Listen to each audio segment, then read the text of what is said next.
Donc,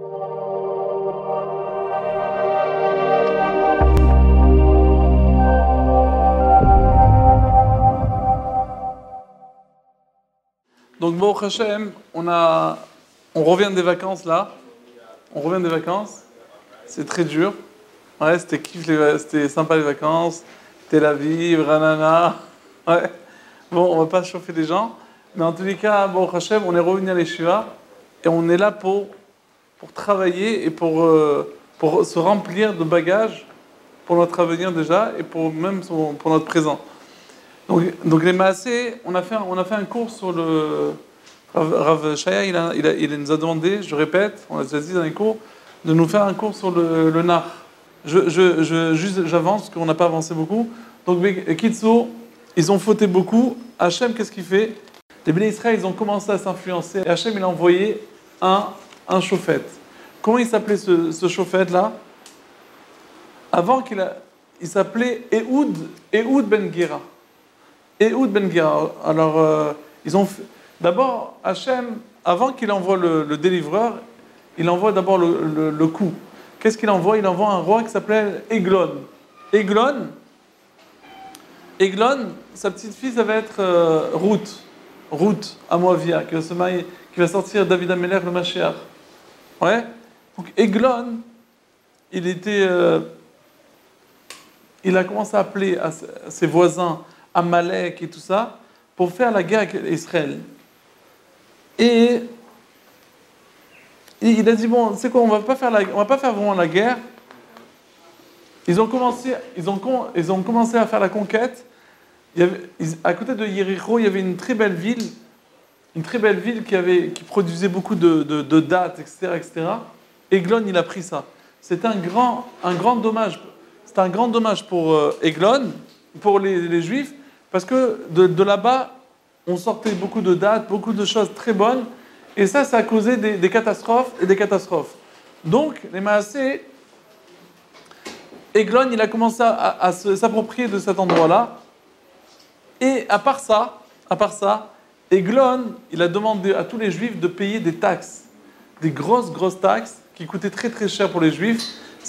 Ils avaient du mal à payer, mais il fallait que tous les Juifs, parce que tu es écrit Jude, ouais, parce que tu es un Juif, alors il fallait taxer. Et il y avait les Moabites, les gens de Moab, c'est très méchant avec eux, etc. Pendant 18 ans, ils ont supporté. Et après, ils ont commencé à comprendre qu'il fallait faire tchouva. Et quand ils ont crié, Hachem il attendait ce fameux cri là que je fasse tchouva. Dès qu'il a entendu un petit cri, Hachem il a dit ok, j'envoie. Il envoie Ehud Ben Gera. Ehud Ben Gera, il était gaucher. Ouais. C'est-à-dire que sa force c'était la main gauche. Il a joué à la main droite, mais en fait c'est la main gauche qui était. Sa force c'est la main gauche. Et tout, sa main gauche, il écrivait, il faisait tout avec sa main gauche. Un jour, Ehud Ben Gera, il a préparé un plan. Il a dit regardez, on va aller chez le roi de Eglon. Eglon, c'était un roi qui était super gros, très très gros, plein de chair comme ça. Il adorait manger. Et ils arrivent comme ça. Et maintenant, devant le palais de ce Eglon-là, il y avait les gardes. Ils s'ennuyaient, ces gardes. Ils disaient on n'a rien à faire aujourd'hui, il n'y a personne qui passe. On ne peut pas s'éclater un peu. On ne peut pas se faire en sorte de profiter. Les gardiens, ils ont dit voilà, il y a des juifs. On va s'amuser avec les juifs, on va se moquer d'eux un peu. Alors les juifs, ils arrivent avec des plateaux et des cadeaux. Ils ont dit voilà, on est venus pour donner des cadeaux au roi. Quoi des cadeaux? Vous avez payé vos taxes d'abord? Quel cadeau? Payez les taxes. On a amené aussi l'argent de la taxe. Ok, alors allez chez le roi. Ils vont chez le roi, ils disent voilà, on t'a amené un cadeau. Quel cadeau? Vous avez amené la taxe? Oui, on a amené la taxe. C'est quoi le cadeau? Ils ouvrent les plateaux et ça sentait très bon. Il y a plein de fruits exotiques, etc. Et le roi, il a commencé à manger. Et avec ces juifs-là, il y avait Ehud Ben Gera. Ils repartent. Il dit bon, allez, maintenant, j'ai mangé. Allez, partez-vous. Allez, sortez de là. Ils n'aimaient pas les juifs. Et après qu'ils sont sortis, Ehud Ben Gera, qui était un juif, il revient chez le roi. Il dit voilà, je voulais te transmettre un message, un secret, mais je ne voulais pas le dire à côté des juifs. C'est pour ça que d'ailleurs je suis venu avec eux. Est-ce que je peux te dire? Il dit avec plaisir. Mais il lui dit c'est quelque chose un secret pour Hachem. C'est un secret que tu es obligé de bien écouter. Dès qu'il a entendu que c'est un secret pour Hachem, il s'est levé. Il a dit à tout le monde, sortez. Donc il était tranquille. Ehud Ben Gera, il est tranquille. Et il a dit, maintenant je suis tout seul avec le roi, c'est bon, impeccable. Et voilà que sa main droite, tu vois, elle était comme le roi, il regarde la main droite. S'il va faire quelque chose, tu vois, et la main droite, elle ne bougeait pas.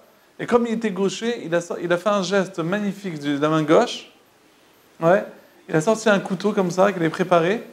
Il a rentré, et le couteau entier, il est rentré dans la chair, quoi. Pas que la lame. Tout le couteau, il est rentré, jusqu'à qu'il il est mort. Il est mort en cool. Dès qu'il est mort, vite, Ehud Ben Gera, il est parti, il s'est sauvé. Et Hachem, il a fait un nez d'avoir plein de fumée comme ça. Donc, ils n'arrivaient pas à comprendre. Ils n'ont rien vu qu'il est sorti. Et il a fermé les portes comme ça, de l'intérieur. Il est sorti par la fenêtre, je ne sais pas comment. Et les gardes, ils commencent à toquer. Ils disent, bon, peut-être qu'il est allé aux toilettes, il ne veut pas ouvrir et tout ça. À un moment, après 5 heures et tout, ils n'ouvrent pas, il y a une embrouille. Ils ont amené un serrurier, ils ouvrent. Et voilà qu'ils voient le roi qui était mort. Donc ce Ehud Ben Gera là, il va vite chez les Juifs, il rassemble tout le monde, il dit voilà, sachez qu'il est mort le roi, donc c'est bon, avant qu'ils mettent un autre roi, venez, on va faire tous les mois viens, on va s'occuper d'eux, et on va commencer à faire la guerre. Et ce qui s'est passé, ils ont réussi à faire la guerre avec eux, ils ont gagné, et Baruch Hashem, ils ont gagné cette guerre-là grâce à ça. Ça c'est...